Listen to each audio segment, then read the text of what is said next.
রাসূলুল্লাহ সাল্লাল্লাহু আলাইহি ওয়াসাল্লামের যুগে আলকামা নামে মদিনায় এক যুবক বাস করত। সে নামাজ, রোজা এবং সাদগার মাধ্যমে আল্লাহ তাআলার ইবাদত বান্দিগিতে অত্যন্ত অধ্যবসায় সহকারে লিপ্ত থাকত। একবার সে এক কঠিন রোগে আক্রান্ত হলে তার স্ত্রী সাল্লাল্লাহু আলাইহি ওয়াসাল্লামের কাছে খবর পাঠালেন যে আমার স্বামী আলকামা মুমূর্ষু অবস্থায় আছেন। হে রাসূল, আমি আপনাকে তার অবস্থা জানানো জরুরি মনে করছি। রাসূলুল্লাহ সাল্লাল্লাহু আলাইহি ওয়াসাল্লাম তৎক্ষণাৎ হযরত আম্মার, শুআইব ও বিলাল রাদিয়াল্লাহু তাআলা আনহুকে তার কাছে পাঠালেন। তাদেরকে বলে দিলেন যে তোমরা তার কাছে গিয়ে তাকে কালেমায়ে শাহাদাত পড়াও। তারা গিয়ে দেখলেন আলকামা মুমূর্ষু অবস্থায় আছে, আর তাই তারা তাকে লা ইলাহা ইল্লাল্লাহু পড়াতে চেষ্টা করতে লাগলেন, কিন্তু সে কোনো মতেই কালেমা উচ্চারণ করতে পারছিল না।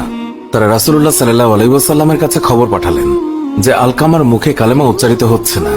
যে ব্যক্তি এই সংবাদ নিয়ে এসেছিল তার কাছে রাসূলুল্লাহ সাল্লাল্লাহু আলাইহি ওয়াসাল্লাম জিজ্ঞাসা করলেন, আলকামার পিতামাতার মধ্যে কেউ কি জীবিত আছে? সে বলল, হ্যাঁ রাসূল, তার বৃদ্ধা মাতা কেবল জীবিত আছেন। রাসূলুল্লাহ সাল্লাল্লাহু আলাইহি ওয়াসাল্লাম তাকে তৎক্ষণাৎ আলকামার মায়ের কাছে পাঠালেন এবং তাকে বললেন, তাকে গিয়ে বলো যে তুমি যদি সাল্লাল্লাহু আলাইহি ওয়াসাল্লামের কাছে যেতে পারো তবে চলো, না হয় অপেক্ষা করো, তিনি তোমার সঙ্গে সাক্ষাৎ করতে আসছেন। দূত আলকামার মায়ের কাছে উপস্থিত হয়ে রাসূলুল্লাহ সাল্লাল্লাহু আলাইহি ওয়াসাল্লামের কাছে যা বললেন তা জানালে আলকামার মা বললেন, রাসূলুল্লাহ সাল্লাল্লাহু আলাইহি ওয়াসাল্লামের জন্য আমার প্রাণ উৎসর্গ হোক, তার কাছে বরং আমিই যাব। বৃদ্ধা লাঠিতে ভর দিয়ে রাসূলের কাছে এসে সালাম জানালেন। রাসূলুল্লাহ সাল্লাল্লাহু আলাইহি ওয়াসাল্লাম সালামের জবাব দিয়ে বললেন, ওহে আলকামার মা, আমাকে আপনি সত্য কথা বলবেন, আর যদি মিথ্যে বলেন তবে আল্লাহর কাছ থেকে আমার কাছে ওহী আসবে। বলুন তো, আপনার ছেলে আলকামার স্বভাব চরিত্র কেমন ছিল? বৃদ্ধা বললেন, হে আল্লাহর রাসূল, সে প্রচুর পরিমাণে নামাজ, রোজা এবং সাদগা আদায় করত। রাসূলুল্লাহ সাল্লাল্লাহু আলাইহি ওয়াসাল্লাম বললেন, তার প্রতি আপনার মনোভাব কি? বৃদ্ধা বললেন, হে আল্লাহর রাসূল, আমি তার প্রতি অসন্তুষ্ট। রাসূল বললেন, কেন? বৃদ্ধা বললেন, সে তার স্ত্রীকে আমার উপর অগ্রাধিকার দিত এবং আমার আদেশ অমান্য করত।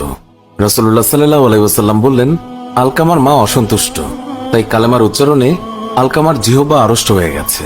তারপর রাসূলুল্লাহ সাল্লাল্লাহু আলাইহি ওয়াসাল্লাম বললেন, হে বিলাল, যাও আমার জন্য প্রচুর পরিমাণে কাঠ জোগাড় করে নিয়ে এসো। বৃদ্ধা বললেন, হে আল্লাহর রাসূল, কাঠ দিয়ে কি করবেন? রাসূল উত্তরে বললেন, আমি ওকে আপনার সামনে আগুন দিয়ে পুড়িয়ে দেব। বৃদ্ধা বললেন, হে আল্লাহর রাসূল, আমার সামনে আমার ছেলেকে আগুন দিয়ে পোড়াবেন?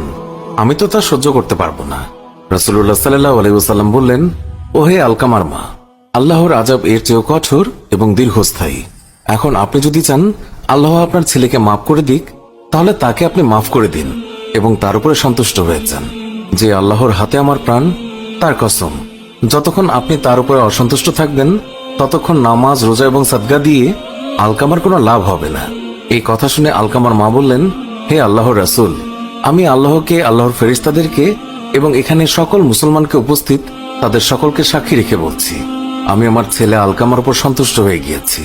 রাসূলুল্লাহ সাল্লাল্লাহু আলাইহি ওয়াসাল্লাম বললেন, ওহে বিলাল, এবার আলকামার কাছে যাও, দেখো সে লা ইলাহা ইল্লাল্লাহু বলতে পারে কিনা। কেননা আমার মনে হয় আলকামার মা আমার কাছে কোনো লাজ লজ্জা না রেখে যথার্থ কথাই বলেছেন।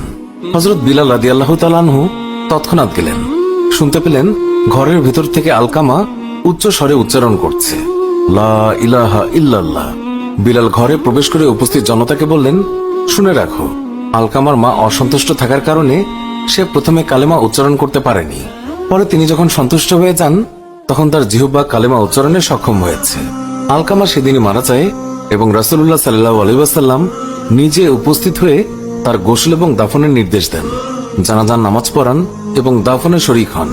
এবং তার কবরে দাঁড়িয়ে রাসূলুল্লাহ সাল্লাল্লাহু আলাইহি ওয়াসাল্লাম বললেন, হে আনসার এবং মুজাহিদগণ, যে ব্যক্তি মায়ের উপর স্ত্রীকে অগ্রাধিকার দেয় তার উপরে আল্লাহ, ফেরেশতাগণ এবং সকল মানুষের অভিসম্পাত। আল্লাহ তার পক্ষে কোনো সুপারিশ কবুল করবেন না। কেবল তওবা করে ও মায়ের প্রতি সদ্ব্যবহার করে তাকে সন্তুষ্ট করলেই নিস্তার পাওয়া যাবে।